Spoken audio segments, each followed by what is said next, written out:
سويتونيوس ده كان مؤرخ روماني تاني، وعاش في الفترة من حوالي سنة 69 لسنة 140 ميلاديا، وكانت وظيفته رئيس كتابات للإمبراطور هادريان.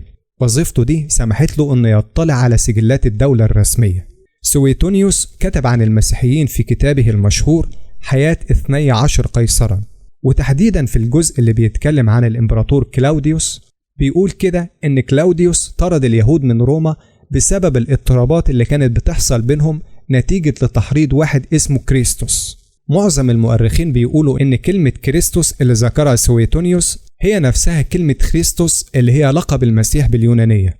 فنفهم من كده إن سويتونيوس بيشير هنا للمسيح، وبإنه كان سبب في اضطرابات بين اليهود في روما في فترة حكم الإمبراطور كلاوديوس من سنة 41 لسنة 54 ميلاديا.